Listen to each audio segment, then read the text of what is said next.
Hi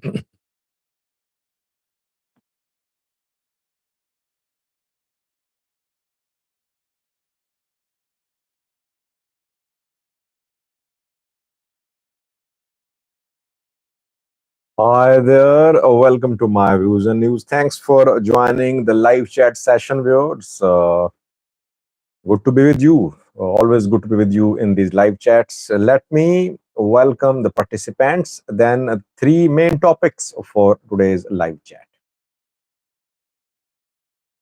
Samuel Faleke, first one who commented, he says, "Hello, dear Sajid. How are you, Samuel Faleke?" Salahuddin Muhammad says, "Hi, how are you, Salahuddin?" Yusuf Kabede, a regular viewer, special welcome to you. Adam Ahmad Ibrahim. Hello, Sajid, how are you? I'm fine, Adam, how are you? Tamaskan Dinka joined to says, hi, Mr. Sajid. I'm fine, Tamaskan, how are you? Average Dom is asking about siege in Oromia. Yes, it's a new type of siege.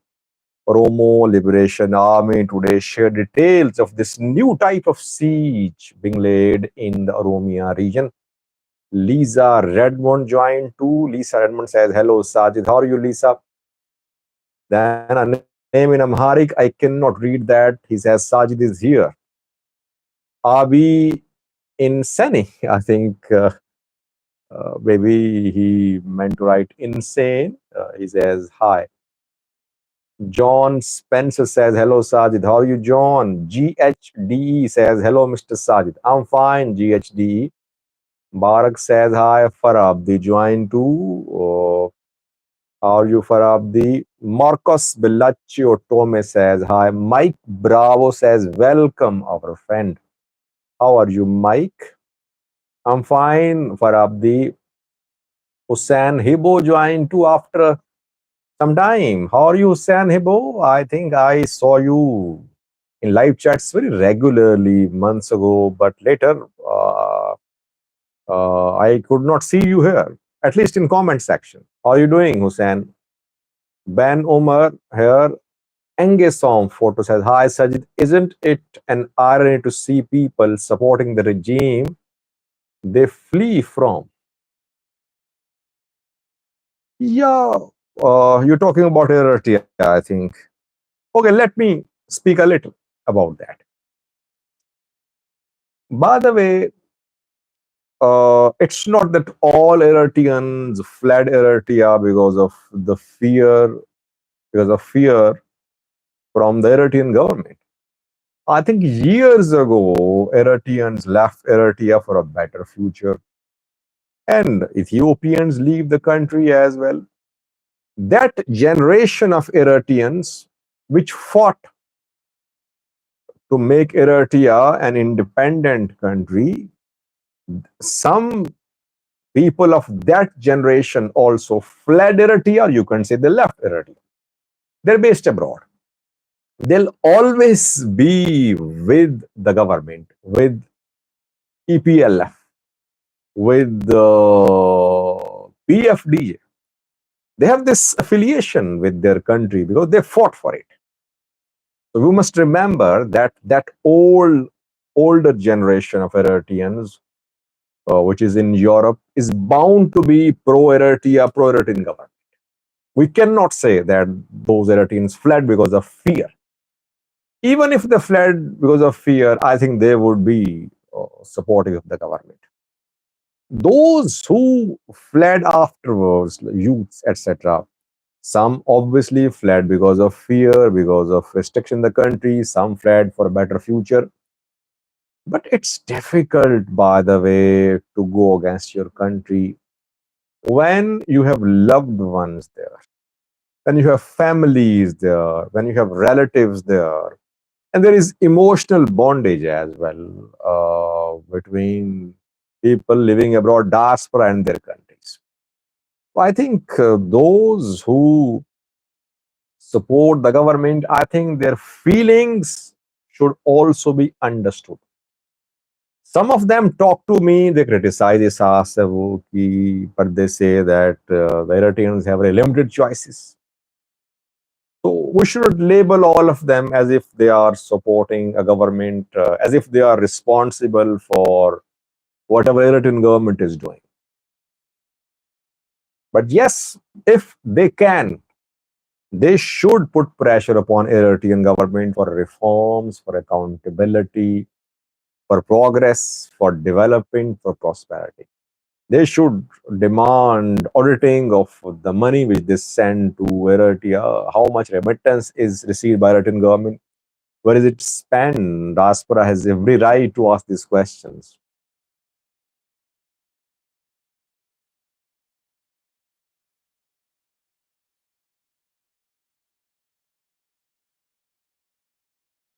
No, someone is saying we are hearing Gelmaro returned to Oromia with the help of Eritrean operatives after his peace talks in Tanzania. No.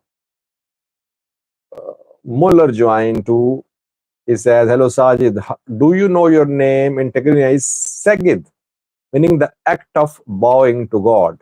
Sajid, yeah, Sajid. Sajid is from Arabic word sajda. Sajda means what you're saying, bowing to God, and that is what Sajid in Tigrinya also means, I think. Tamiro Janine, Mr. Sadi's source of credible information. Thank you, Tamiro. Cherry Jambari says, Salam, dear Mr. Sajid, let you know that I don't miss a single message broadcast by my views and news. It is a reliable network. Thank you, Cherry Jambari. Anonymous joined. Too Anonymous is a member. Too special welcome to you, Anonymous. How are you doing? Hilo is asking about Ola. How is it militarily? Okay, let me respond to a comment about Jalmaro's return to Ethiopia. One viewer said that he returned to Ethiopia with the help of Eritrean operatives. No, Jalmaro Kumsadere by his real name. Jalmaro is his title, you can say. Kumsa Dereba was taken from Oromia to Tanzania with the mediation of Westerners and Americans. The mediators guaranteed his security. That is why he was able to return. I don't think any Eritrean operatives could have helped Kumsa Dereba in returning to Oromia. It was the US, it was some European countries. And that is how TPLF leaders were taken for peace talks to Pretoria, if you remember. Americans played a key role. They gave security guarantees to TPLF leadership. They took them to Djibouti first, then they took them to Pretoria. So same happened in the case of the Oromo Liberation Army. Nahom Architects joined as well. And welcome, Nahom. Three main topics, please. Let me just give you a roundup. Firstly, a new type of siege is being laid in the Oromia region, claims the Oromo Liberation Army. We saw a debilitating siege in Tigray. Welcome, Bilal, a member joined. How are you, Bilal? Today you're on time. Secondly, two important developments in Somalia and Addis Ababa showing the regional alignment. New regional, not new, but it shows how the regional alignment is unfolding in the Horn of Africa. Thirdly, Sudan is demanding, it is asking for an emergency session of UN Security Council. UAE is not stopping, it is still interfering in Sudan at a crucial time when RSF fighters are advancing toward the most important city in Darfur. Sudan wants an emergency session of the UN Security Council. Orom Ticha Oromia joined Mr. Sadi Shalom. Salam, we call it Salam or Assalamu alaikum in Arabic. Shalom, uh, from which language is this word, Shalom? What is the meaning of Kabur? Kabur, by the way, I think when PM Abiy I heard some of his speeches. He says Kabur, Kabur. This means salam, greetings in Amharic. Volde Bazizio says, thank you for your efforts, contribution for Ethiopian voice neutrally. Thank you. Hebrew, John Spence saying that Hebrew word, that shalom is Hebrew word. Yeah, that is what I thought. It's from Hebrew language. Okay, kibur means your honorable or respected members. Okay, Agonafar is correcting me. It means excellence. Okay. Ababe work here too.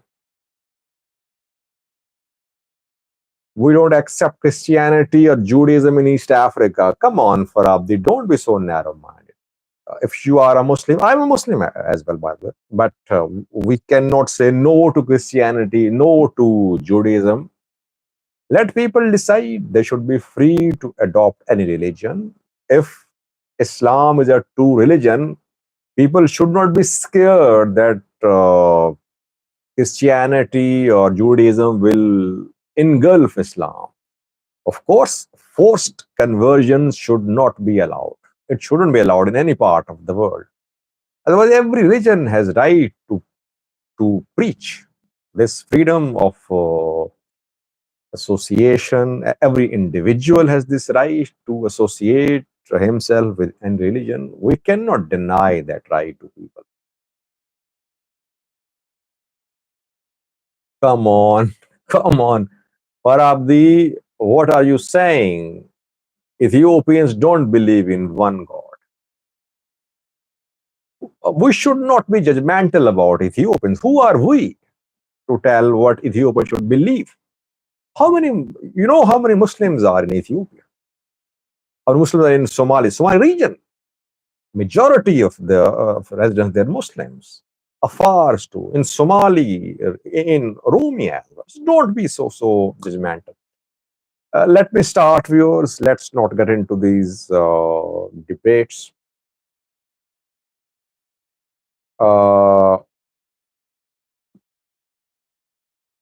First story is about a siege which is being laid in the Oromia region.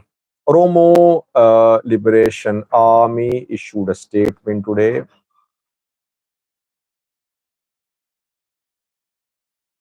Okay, Ephraim, I'll address it a little in this live chat. Sophie Moody says, hi Sajid, keep up your balanced reporting. Thank you, Sophie. Ibrahim Dawood here too. Now, Oromo Liberation Army says that a new type of siege is being laid in the Oromia region. Ola, in its statement today, mentioned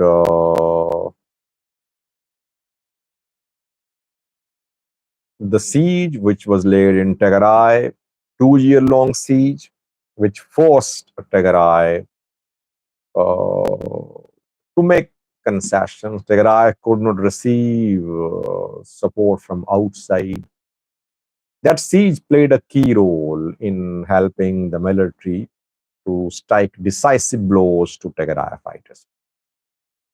Ola says that after the siege in Tigray, military tried to lay a similar siege in the Oromia region too. Eritrea Pearl of Red Sea says, why is your live chat starting late? Yes, I try to be on time, but I was working on one topic. It took some time for me to get information. That is why I got a little late. My apologies. And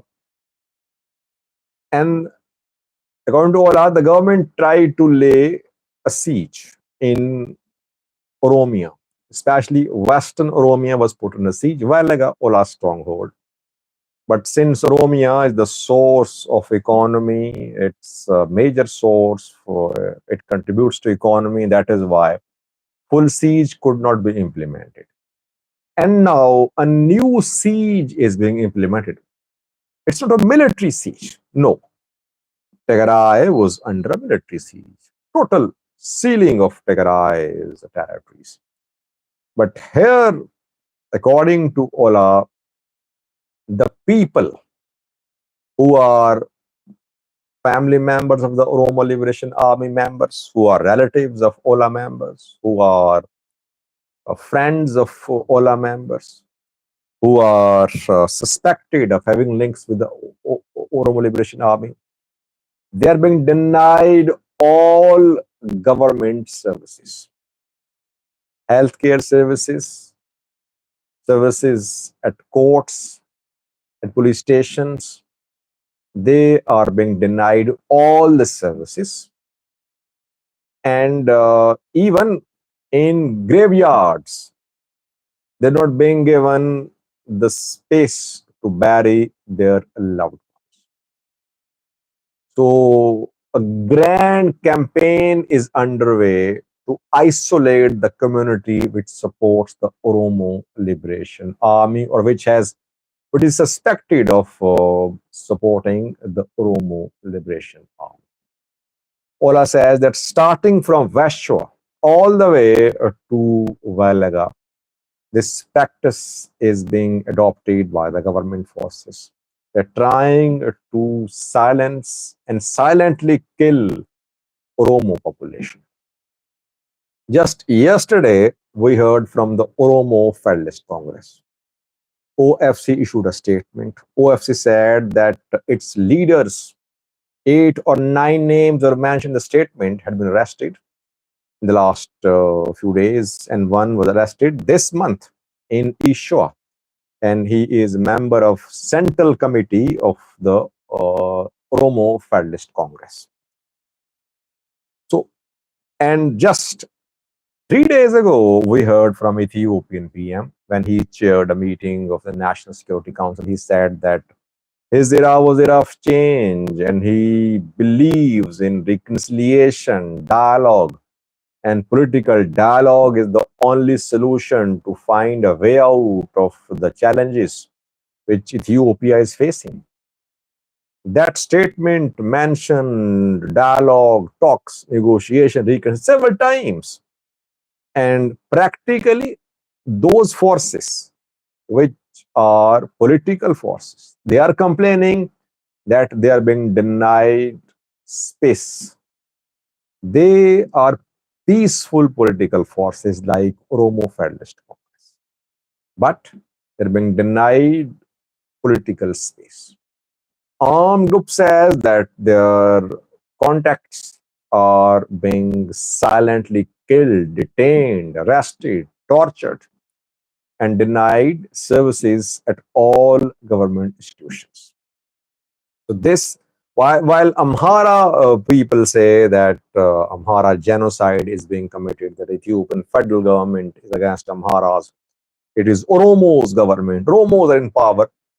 They should not overlook this aspect as well, that not all Oromos are in power. Yes, you can say that the majority of ruling elite now is from Oromia, but we must not forget that there are tens of thousands of Oromos who are suffering in prisons. People being killed extrajudicially, people being massacred in broad daylight. What happened in Ishoa? Bagada's Kare welders were killed. Batar Gassa was murdered. No one knows, no one held accountable. So this aspect of the human rights abuses ongoing in Oromia should not be overlooked. Now, can we say that what Ola is saying is true? Well, when PM Abiy came to power, and after that, we saw that he dismantled KIO. KIO was a very peaceful movement. There was violence as well, but it wasn't an armed movement. It wasn't Fano-like, Ola-like movement. I think Keo was the future of Ethiopia because Keo's proved that a political change can be brought about in Ethiopia through political struggle. Though that change was hijacked again by the same forces which were part of EPRDF. EPRDF consisted of Oromo Democratic Party, Amhara Democratic Party, TPLF, and Southern Ethiopia National Democratic Party. The same parties became part of Prosperity Party, and EPRDF backed regional parties. They also became part of Prosperity Party. So Keo's movement for political change could not lead to any major change in Ethiopia. Rather, the PM, which came to power because of the Keo's movement, he embarked on the dismantling of Keo's movement. Where is this movement? Where are the leaders? Where are the activists? All were, all had to rescind their struggle. They were arrested, they were detained, they were forced to join Ola, or they were forced to say goodbye to politics. Nothing changed. So the future of Ethiopia through political movement, the future of Keo movement, almost nowhere to be seen. Political change in Ethiopia, is it possible now? No one knows. Sam is saying, ask Jawar Muhammad about Keo whereabouts. Well, Jawar himself was arrested. So he was in prison. Keo's just was dismantled. Jawar came out. He saw a new Ethiopia. He tried to speak. He was silenced, and he thought that he should stay silent. He should just be on good terms with human PM Abiy. Why should he go to prison again? So he's out of Ethiopia. So what I want to say is that the government, the prime minister, they want to create this impression as if this is a very democratic government.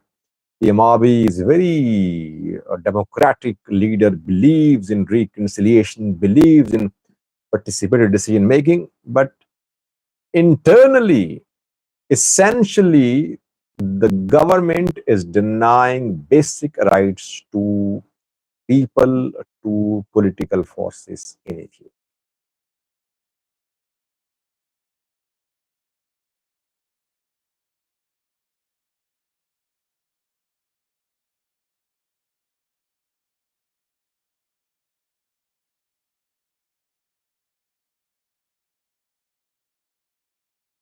Messi says, Sajish, should regional governments and opposition parties of a given country respect the constitutional law of the country? Yeah, they should.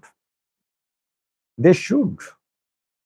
At the same time, federal government cannot control regions by force. Regional political parties should be allowed to operate freely, independently. How can federation deny political space to opposition parties in regions? Can federation intervene? No, it cannot.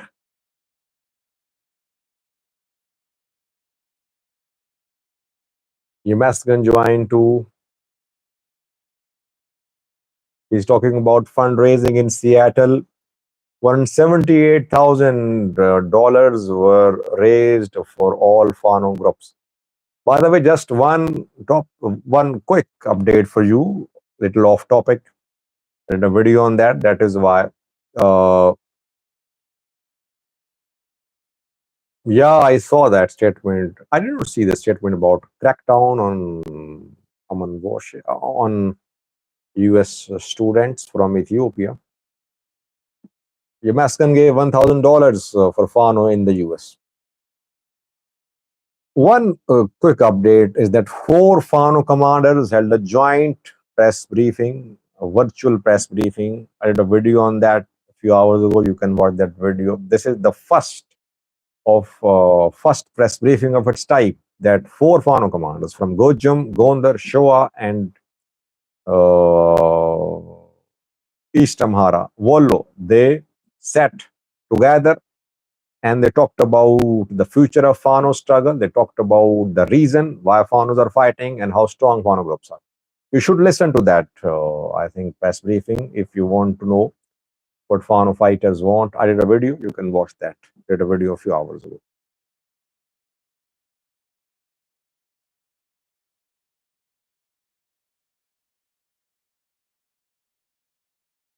By the way, just an hour ago, a letter was shared in social media, which is still unverified. It is being claimed that a bank uh, donated several million birrs for a war in Amhara region to support the Ethiopian National Defense Force. Ambisa Bank, Lion Bank of Ethiopia.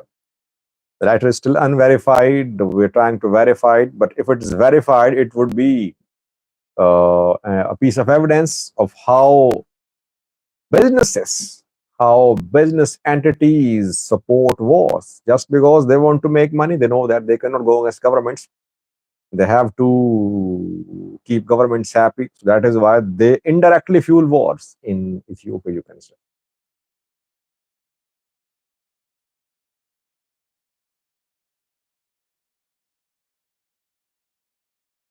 Dark Stars question, little off topic, says, hello Sajid, how did TPLF manage to get all those weapons and were able to inflict the damage on ENDF in Tigray war? Well, firstly, they attacked Northern Command. Northern Command was heavily armed. Northern Command's bases in Tigray, all of them came under Tigray control. Then they acquired weapons from ENDF when they fought ENDF.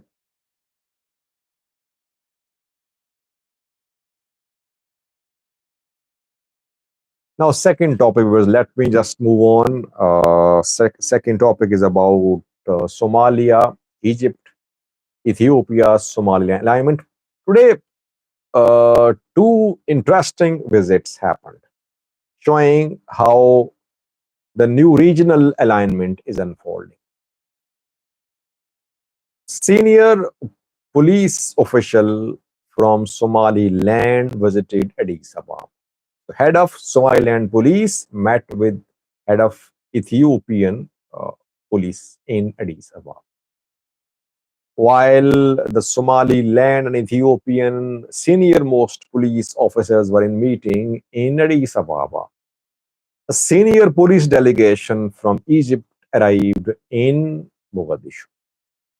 And this delegation from Egypt, consisting of senior Egyptian police officers, held meetings with senior Somalia's police officials. Nothing new in this development, but it shows that Egypt, Somalia, military cooperation, cooperation in the field of security, law enforcement, Somalia, and on the other hand, Ethiopia, Somaliland cooperation, military cooperation, cooperation in the field of security. Puntland could join in as well. Not good signs, by the way, for lasting peace and stability in this part of Africa. You'll see more tensions because this regional alignment shows that no reconciliation is happening. And I think tensions could rise after 2024, because after 2024, you know that new peacekeeping forces will take over in Somalia. African Union's peacekeeping operation will come to an end, and Egypt is likely to replace African Union troops. Ethiopian troops are here in Somalia. Maybe they'll be told to leave or they'll be told to be deployed in some particular states. Egyptian troops will arrive in Somalia, it seems. So what will happen if Egyptian troops arrive in Somalia? and Ethiopia then decides to implement the MOU with Somaliland. So it means that coming months are going to be very tense for the Horn of Africa.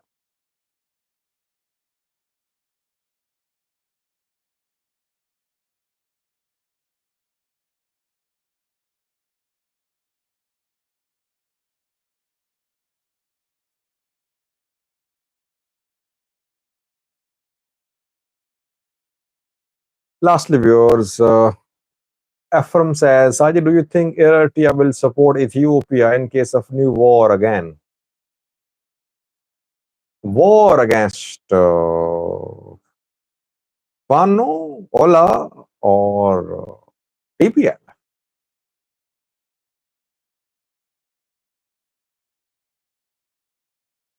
Yoni Tafara, Fano is begging for Abiy to bring them to the table for talks. Well, I don't know, but as I said, that 4 Fano commanders held a press briefing, virtual press briefing. It was released a few hours ago, but all 4 commanders refused to talk to government. They said no talks.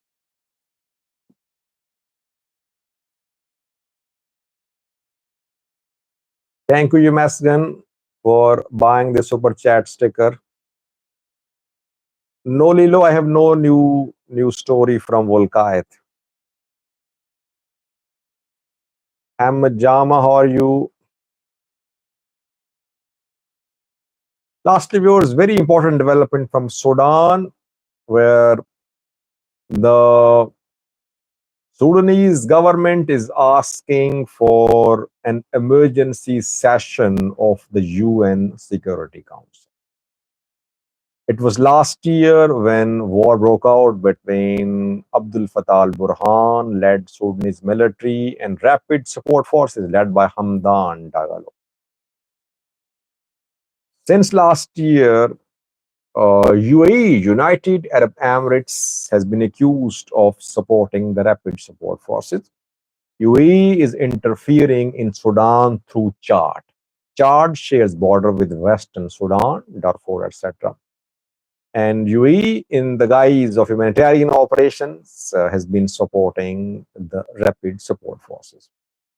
Last month, Sudanese government wrote a letter to the UN Security Council asking the UN Security Council to intervene to stop UAE from interfering in Sudan and fueling the conflict in Sudan by supporting rapid support forces. Nothing happened. Now, Sudanese government is demanding an emergency session of the UN Security Council. Why now? What is the reason? Rapid support forces are rapidly advancing towards the most important city in Western Sudan. Perhaps the last remaining city which is not under the control, last major city in Western Sudan which is not under RSF control, and that is Al Fashir. Al Fashir is in North Darfur, and Sudanese rapid support forces fighters are gradually advancing towards Al Fashir. They're just a few kilometers away from Al Fashir. Al Fashir is home to tens of thousands of refugees as well, IDPs as well, who fled other parts of Darfur which came under RSF control. So, Darfur close to Chad. In Chad, there is UAE supporting RSF, and the military fears that maybe RSF will be able to take control of Al Fashir. If it happens, it will be all over for military in Darfur. Mini Minawi's group, Jiba Ibrahim's group, and others might not be able to defend Al Fashir. That is why before this big escalation for the control of Al Fashir, which is very likely, military is asking, Sudan military is asking UN Security Council to intervene to stop UAE from interfering in Sudan. UAE denies, by the way. UAE says it is not involved in Sudan, it is not supporting rapid support forces, but even neutral sources say that UAE is supporting the rapid support forces in Sudan. Let's see, will the UN Security Council intervene? Will it call an emergency session? Will it discuss the issue? That remains to be seen.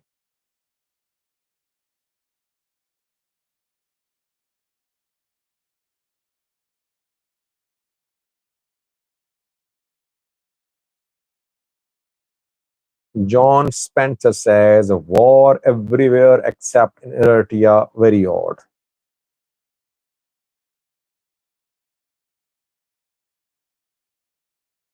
Eritrea has managed to keep its country peaceful internally. Though Eritrea has been part of wars, war was not fought on Eritrean territory. Eritrea managed to keep wars away from its territories, but it was involved. It has been involved in wars, like war in Ethiopia, war in Somalia in the past, war in Sudan as well, indirectly interfering. It managed to keep wars away from its boundaries. Happy Saturday, Sajid. Someone is saying, name in Amharic.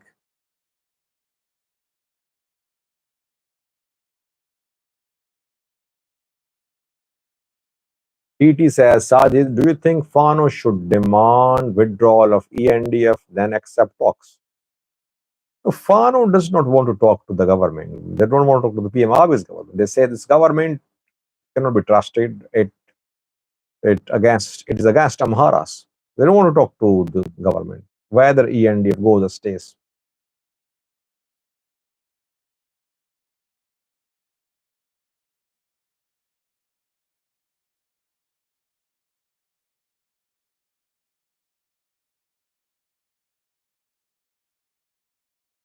Agonofit says, my feeling is that there will be a war between Eritrea and Abiy plus TPLF. Abiy is working for it according to Jalmaro. I don't know. Maybe that offer to Kumsade Jalmaro from Abiy that Ola should join the government in the fight against Fano and Eritrea. Maybe that was an offer uh, just to lure Ola into disarming, into cooperating with the government. Is Abiy really planning a war on Eritrea? I don't think so. I don't think so.